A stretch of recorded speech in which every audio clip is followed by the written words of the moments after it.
Stage پر تشریف فرما حضرات علماء کرام، مہمانان اعظام، عزیز طلبہ، اللہ جل جلالہ و عم نوالہ کا بے انتہا کرم اور احسان ہے کہ اس خالق کائنات نے آج ہم سب کو ایک ایسی بابرکت اور روحانیت سے معمور مجلس میں بیٹھنے کا شرف اور موقع عطا فرمایا ہے، جس مجلس کی نسبت بہت ہی اونچی، بہت ہی پاکیزہ اور بہت ہی عالی کلام سے جڑی ہوئی ہے۔ یعنی آج کی اس مجلس کی نسبت قرآن کریم سے جڑی ہوئی ہے، اور قرآن کریم جس طریقے سے اللہ کا انتہائی بلند و بالا اور افضل و اعلیٰ کلام ہے، اسی طریقے سے جو چیز اس کلام الہی کے ساتھ جڑ جائے اس کی نسبت اور اس کی فضیلت بھی بڑھ جایا کرتی ہے۔ دکانوں میں، مارکیٹوں میں، بازاروں میں ہر طرح کے سامان ملتے ہیں۔ انہی سامانوں میں سے ایک سامان یہ ہے کہ آدمی مکان بنانے کے لیے اینٹ خریدتا ہے، تو اینٹ کا استعمال مختلف جگہوں پر ہوتا ہے۔ ایک اینٹ کا استعمال بیت الخلاء میں کیا جاتا ہے، اور ایک اسی اینٹ کا استعمال مسجد اور مدرسے کے لیے کیا جاتا ہے۔ اینٹ دونوں ایک ہی ہے، لیکن جس اینٹ کو بیت الخلاء میں استعمال کیا گیا اس جگہ پر ننگے پاؤں بھی جانا انسان گوارا نہیں کرتا، بلکہ چپل پہن کر کے جاتا ہے۔ اور جس اینٹ کو مسجد کے لیے استعمال کر لیا گیا، جو اینٹ مسجد میں لگ گئی، وہ اینٹ مسجد میں لگ جانے کی وجہ سے بڑی عظمت والی ہو گئی، بڑی برکت والی ہو گئی، بڑی فضیلت والی ہو گئی۔ لہذا اس اینٹ سے بنی ہوئی در و دیوار کو لوگ محبت اور عظمت کی نگاہ سے دیکھتے ہیں اور اس کا ایک ادب اور احترام کرتے ہیں۔ اینٹ دونوں جگہ لگی ہے، لیکن دونوں میں یہ فرق کیسے پیدا ہو گیا؟ محض نسبت کی بنیاد پر، کہ ایک اینٹ کی نسبت بیت الخلاء سے جڑ گئی تھی، اس کا کوئی ادب، اس کا کوئی احترام نہیں، اور ایک اینٹ کی نسبت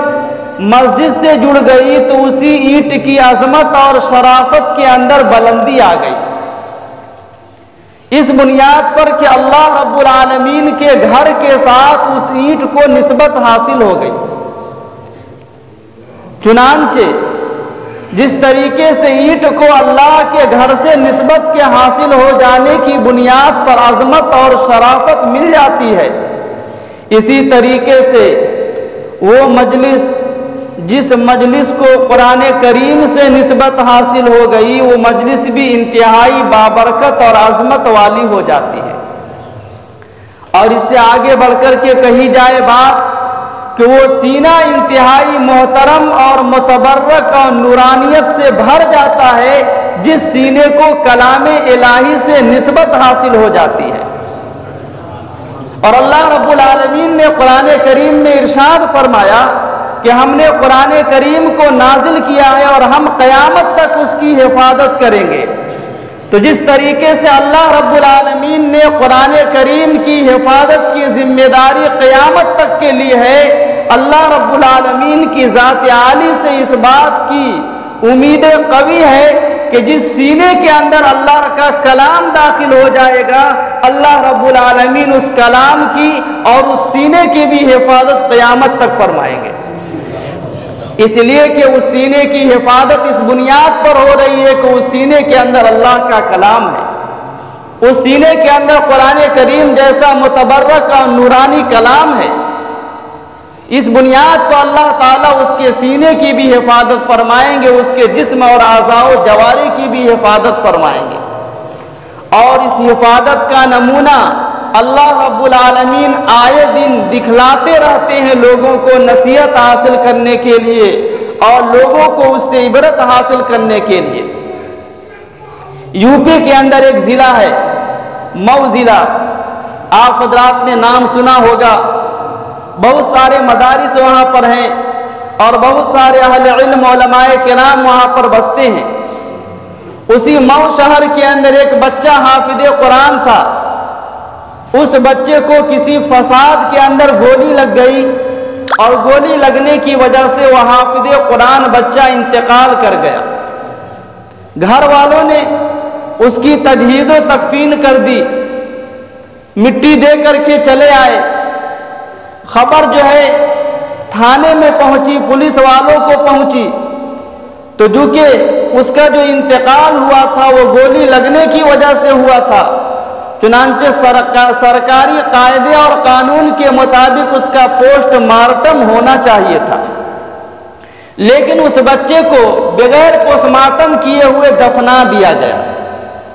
تو پولیس والوں نے پوسٹ مارٹم کرنے کے لیے اس کی لاش کو نکالنے کی بات ان کے گھر والوں کے سامنے رکھی۔ گھر والے اس بات پر راضی نہ ہوئے، اسی طریقے سے معاملہ چلتا رہا، وقت گزرتا رہا، یہاں تک کہ مہینہ گزر گیا۔ ایک مہینے کے بعد یہ بات طے پا گئی کہ اس بچے کو قبر سے نکالا جائے گا اور پھر اس کا پوسٹ مارٹم کیا جائے گا۔ چنانچہ ایک مہینے کے بعد جب اس بچے کو قبر سے نکالا گیا اور نکالنے کے بعد جب اس کے کفن کو کھولا گیا تو جس مقام پر اور جس جگہ پر گولی لگی تھی، گولی لگنے کے بعد جس طریقے سے خون نکلتا ہے بعین ہی اسی طریقے سے اس وقت بھی اس کے جسم کے اس حصے سے خون نکل رہا تھا اور بہہ رہا تھا۔ اللہ رب العالمین نے اس طرح کا واقعہ دکھلا کر کے لوگوں کو یہ پیغام دیا ہے اور لوگوں کو یہ نصیحت اور عبرت حاصل کرنے کے لیے موقع مرحمت فرمایا ہے کہ سنو، یہ بچہ وہ ہے جس کے سینے میں میرا کلام داخل ہو گیا ہے، اور جب میرا کلام اس کے سینے میں داخل ہو جائے گا تو جس طریقے سے میں اپنے کلام کی حفاظت کرتا ہوں اسی طریقے سے اس سینے کی بھی حفاظت کروں گا، اس سینے کو بھی سڑنے اور گلنے سے اور اس سینے کو بھی کیڑے اور مکوڑے کی خوراک بننے سے بچاؤں گا جس سینے کے اندر اللہ کا کلام داخل ہو جاتا ہے، جس کی بنیاد پر اس کا جسم نہ سڑا اور اس کے جسم کے اندر ذرہ برابر نہ کوئی بو آئی اور نہ کوئی اس کے اندر کوئی کمی اور خرابی پیدا ہوئی۔ یہ قرآن کریم کی نسبت کی برکت تھی۔ اللہ رب العالمین نے ان سینوں کو بہت ہی بابرکت بنایا ہے اور ان لوگوں کو اللہ رب العالمین نے بہت ہی خوش نصیب بنایا کہ اللہ تعالیٰ نے اپنے کلام کے لیے ان سینوں کو منتخب کیا۔ یہ کوئی معمولی بات نہیں ہے، بہت بڑے سے بڑے ذہین گزرے ہیں، لیکن اللہ تعالیٰ کی طرف سے انہیں اس بات کی توفیق نہیں مل پائی کہ ان کے سینے میں اللہ کا کلام سورہ فاتحہ سے لے کر کے سورہ ناس تک محفوظ ہو جائے۔ اللہ اپنے کلام کے لیے ہر سینے کو منتخب نہیں کرتے، بلکہ اللہ اپنے کلام کے لیے اسی سینے کو منتخب کرتے ہیں۔ اللہ رب العالمین اللہ رب العالمین کے ہاں جس سینے کی اہمیت اور قدر و قیمت ہوتی ہے۔ چنانچہ بہت ہی خوش نصیب ہے یہ بچے جنہوں نے ایک دن نہیں، 2 دن نہیں، 1 ہفتہ 2 ہفتہ نہیں، 1 مہینہ 2 مہینہ نہیں، 1 سال 2 سال نہیں، بلکہ کئی سال مسلسل محنت کر کے اور کئی سال اپنی قربانیاں دے کر کے اپنی آرام و راحت کو تج کر کے اللہ رب العالمین کے کلام کے ایک حرف کو اور ایک نقطے کو اور ایک حرکات و سکنات کو ازبر کیا اور پھر اپنے سینے میں محفوظ کیا۔ دنیا والے اس کا اجر نہیں دے سکتے، دنیا والے اس کا صلہ اور بدلہ نہیں دے سکتے، ان کا اصل اجر تو اللہ رب العالمین کل قیامت کے دن عطا کریں گے اور ایسا اجر عطا کریں گے کہ دیکھنے والے دیکھتے ہی رہ جائیں گے اور مارے حسرت اور افسوس کی ان کی کوئی انتہا نہ رہے گی۔ اسی طریقے سے ان بچوں کے والدین بھی بہت ہی خوش نصیب ہیں کہ اس پرفتن زمانے میں اور اس پرآشوب دور میں جبکہ آپ جہاں کہیں پر بھی چلے جائیے، بازار میں چلے جائیے، دکان میں چلے جائیے، مارکیٹ میں چلے جائیے، گلی پر چلے جائیے، چوک چوراہے پر چلے جائیے، کسی نکڑ پر چلے جائیے، وہاں جانے کے بعد آپ کو کچھ لوگ ایسے ضرور مل جائیں گے جو دینی تعلیم کو دوسرے نمبر پر اور دنیاوی تعلیم کو ایک نمبر پر رکھنے والے ہوتے ہیں، جن کی زبانوں سے یہ جملہ سننے کو ملتا ہے کہ ارے میں اپنے بچے کو مدرسے میں داخل کرا کر کے مسجد کا لوٹا بناؤں گا، مدرسے کا معلم بنا کر کے اس کے ہاتھوں میں رسید تھموا کر کے در در کی ٹھوکریں کھانے پر مجبور کراؤں گا۔ اس بنیاد پر میں اپنے بچے کو مدرسے میں تو داخل نہیں کرا سکتا، ہاں میرا بچہ جائے گا کہاں؟ کسی کانوینٹ میں جائے گا، کسی اسکول میں جائے گا، کسی کالج میں جائے گا، کسی عصری ادارے میں جائے گا۔ میرا بچہ حافظ قرآن نہیں بنے گا، میرا بچہ عالم دین نہیں بنے گا، میرا بچہ مفتی اور مفسر و محدث نہیں بنے گا، بلکہ میرا بچہ تو ڈاکٹر بنے گا، انجینئر بنے گا، پروفیسر بنے گا، لیکچرر بنے گا، لوئر بنے گا، اور بڑی سے بڑی دنیاوی اعتبار سے ڈگریاں حاصل کرے گا، اچھی ملازمت ملے گی اور خوب پیسے کمائے گا، عیش اور آرام کی زندگی گزارے گا۔ اس طرح کے تبصرے آپ کو سننے کو ملتے ہیں اس زمانے میں۔ اس زمانے میں ان کے والدین نے ہمت کی اور ہمت کر کے ان مدارس کی بوریاں نشینی کے لیے ان کو فارغ کیا، جن مدارس کی بوریوں پر بیٹھ کر کے آج ان بچوں نے قرآن کریم کو اپنے سینے میں محفوظ کر لیا۔ لیکن یاد رکھیے، یہ دنیا کی زندگی فانی زندگی ہے، یہ دنیا کی زندگی ختم ہو جانے والی زندگی ہے، اصل زندگی آخرت کی زندگی ہے۔ اور اس دن میں جب کہ اللہ رب العالمین پورے جاہو جلال کے ساتھ میدان محشر میں جلوہ افروز ہوں گے، ہر ایک کے سامنے جو ہے نفسا نفسی کا عالم ہوگا، ہر ایک کو اپنی نجات کی اور اپنے چھٹکارے کی فکر ہوگی۔ اس موقع پر اللہ رب العالمین ان بچوں کے اور ان حافظ قرآن بچوں کے والدین کو بلائیں گے، اور بلانے کے بعد ان کے سروں کے اوپر جو تاج رکھا جائے گا، ان کے سروں کے اوپر تاج پہنایا جائے گا جس کی روشنی سورج کی روشنی سے زیادہ ہوگی۔ اللہ رب العالمین ان کے والدین کو قرآن کریم کے حفظ کرنے کی بنیاد پر قیامت کے دن اور میدان محشر میں یہ اعزاز عطا کریں گے، اور ان کا یہ اکرام ہوگا، اللہ تعالیٰ کی طرف سے ان کو یہ اجر اور ثواب دیا جائے گا۔ اور جس نے اس قرآن کریم سے محبت کی، حدیث شریف میں آتا ہے کہ جو آدمی کلام الہی سے محبت کرتا ہے، کل قیامت کے دن ایک نوجوان انسان کی شکل میں قرآن کریم لایا جائے گا، اور وہ آدمی جس کے بارے میں اللہ رب العالمین کی طرف سے فیصلہ کر رکھے ہوں گے کہ اسے جہنم میں جانا ہے، اور وہ آدمی قرآن کریم سے محبت کرتا ہوگا، تو قرآن کریم اللہ کی بارگاہ میں حاضر ہو کر کے سفارش کرے گا کہ الہ العالمین یا تو مجھے اپنے کلام سے ہٹا دیجئے یا اس آدمی کو جہنم کی آگ سے بچا دیجئے۔ اللہ تعالیٰ قرآن کریم کی شفاعت کی بنیاد پر اس آدمی کو جہنم کی آگ سے بچا دیں گے اور قرآن کریم کی سفارش مقبول ہو جائے گی۔ یہ ہے قرآن کریم کی حفظ کرنے والے لوگ، جنہیں دنیا والے بہت ہی کمتر اور حقارت کی نگاہ سے دیکھتے ہیں، اور یہ ہے قرآن کریم کے حفظ کرنے والوں کا مقام و مرتبہ، جن کی اہمیت دنیا والوں کے نزدیک بہت ہی معمولی ہے اور بہت ہی کمتر ہے۔ انہیں پتہ نہیں ہے جب ان کی آنکھیں بند ہو جائے گی اور جب سانس کا چلنا بند ہو جائے گا، تب انہیں پتہ چلے گا کہ آخر قرآن کریم کے حفظ کرنے والے اور قرآن کریم سے محبت رکھنے والے اور قرآن کریم سے شغف رکھنے والوں کا اللہ کے نزدیک کیا مقام و مرتبہ ہے۔ ان کے والدین بھی بہت ہی مبارکبادی کے لائق ہیں، اسی طریقے سے ان کے اساتذہ بھی بہت ہی مبارکبادی کے مستحق ہیں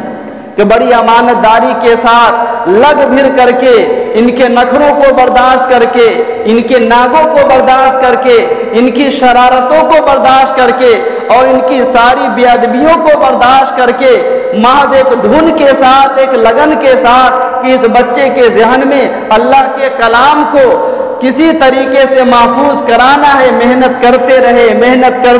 لگے رہے، تو اللہ تعالیٰ نے ایک دن ایسا دکھلایا کہ آج ان لوگوں نے قرآن کریم کا آخری سبق اپنے سارے اساتذہ کے سامنے سنایا۔ سارے اساتذہ کی طرف سے انہیں دعائیں مل رہی ہیں،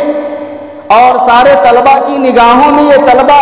انتہائی رشک کی نگاہ سے دیکھے جا رہے ہیں کہ آخر ہمارے سامنے بھی ایسا موقع آتا کہ ہم بھی اپنے اساتذہ کے سامنے قرآن کریم کا آخری سبق سناتے اور ہمارے واسطے بھی دعائیں ہوتی۔ تو اللہ تعالیٰ سے دعا فرمائیں کہ اللہ تعالیٰ ان طلبہ کو، ان کے والدین کو، ان کے اساتذہ کو، اور جن ادارے میں رہ کر کے ان لوگوں نے قرآن کریم کو حفظ کیا، ان سارے لوگوں کو سلامت رکھے اور ہر طرح کی خیریت اور برکت اللہ تعالیٰ کی طرف سے نازل ہو۔ بانی دارالعلوم حجت الاسلام حضرت مولانا قاسم نانوتوی علیہ الرحمہ کے بارے میں آیا کہ انہوں نے 1 مہینے میں پورے قرآن کریم کو حفظ کر لیا، 1 مہینے میں۔ حج کے سفر پر تھے اور ایسے موقع پر آپ کا سفر حج ہو رہا تھا جبکہ پانی جہاز سے سفر حج ہوا کرتا تھا، اور پانی جہاز کے ذریعے سے سفر حج میں اچھا خاصا وقت لگتا تھا، کئی مہینے لگ جاتے تھے۔ چنانچہ آپ سفر حج میں نکلے ہوئے ہیں، اسی سفر کے دوران رمضان المبارک کا مقدس مہینہ آ جاتا ہے، اور رمضان کے مہینے میں تراویح پڑھی جاتی ہے۔ اس قافلے کے اندر بہت سارے علماء کرام تھے، لیکن اتفاق ایسا تھا کہ اس قافلے میں کوئی بھی حافظ قرآن نہیں تھا۔ حضرت مولانا قاسم نانوتوی علیہ الرحمہ کے دل نے یہ گوارا نہیں کیا کہ اس مقدس سفر پر ہم ہیں اور اتنے سارے علماء کرام اس قافلے میں ہیں، اور رمضان جیسے بابرکت اور مقدس مہینے میں یہ علماء کی جماعت جو ہے تراویح کو سورہ تراویح پڑھ کر کے مکمل کر لے۔ چنانچہ انہوں نے روزانہ فجر کے بعد جو ہے ایک ایک پارہ یاد کرنا شروع کیا، اور ایک پارہ پورے دن میں یاد کرتے اور رات میں جا کر کے اسے تراویح میں سناتے گئے۔ رمضان کا مہینہ جیسے جیسے گزرتا گیا، قرآن کریم کا حفظ بھی ان کا ہوتا گیا۔ جب رمضان کی آخری تاریخ ہوئی اور 30واں دن ہوا، اس دن حضرت قاسم نانوتوی علیہ الرحمہ کا 30واں پارہ بھی ہوا اور آپ حافظ قرآن بن گئے۔ تو 1 سال میں 1 مہینے میں بھی اللہ رب العالمین نے اپنے بندوں کو حافظ قرآن بنایا ہے۔ اس لیے طلبہ عزیز، آپ حضرات محنت کیجئے، آپ حضرات کوشش کیجئے، اللہ تعالیٰ آپ کی محنت اور کوشش کو رائگاں نہیں فرمائیں گے۔ ان اللہ لا یضیع اجر المحسنین، کہ اللہ تعالیٰ محنت کرنے والوں کی محنت کو کبھی بھی ضائع نہیں فرماتے۔ میرے بھائیو، بزرگوں اور دوستو، عزیز طلبہ، یہ ساری باتیں میں آپ کے سامنے اس لیے عرض کر رہا ہوں تاکہ ہمارے دل کے اندر بھی ایک شوق پیدا ہو، ہمارے دل کے اندر بھی ایک رغبت پیدا ہو، اور قرآن کریم سے وہ محبت پیدا ہو جو محبت کے ہمیں قرآن کریم کے پڑھنے پر مجبور کرے۔ ہاں، حافظ قرآن کی جس طریقے سے اہمیت اور فضیلت ہے، اسی طریقے سے حافظ قرآن کی ذمہ داریاں بھی ہیں۔ اب آپ نے اپنے سینے میں قرآن کریم کو محفوظ کر لیا ہے، حافظ قرآن بن گئے ہیں، اب آپ کو اس کی تلاوت کرتے رہنا ہے، اس کو پڑھتے رہنا ہے، اس کو یاد کرتے رہنا ہے۔ ایسا نہ ہو کہ آپ نے آج یاد کر لیا اور چھٹی لے لی کہ اب تو ہم حافظ قرآن بن گئے، دعا بھی سب لوگوں کے سامنے ہو گئی، اب ہمارا کام ختم ہو گیا۔ نہیں،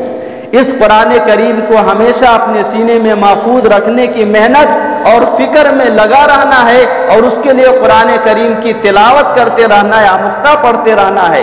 جب آپ آموختہ پڑھتے رہیں گے، تلاوت کرتے رہیں گے، تو آپ کے سینے میں قرآن محفوظ رہے گا۔ جب یہ قرآن ہمارے سینے میں محفوظ رہے گا تو کل قیامت کے دن حافظ قرآن سے اللہ رب العالمین کیا خطاب فرمائیں گے؟ اقرأ ورتقی ورتل کما کنت ترتل القرآن فی الدنیا،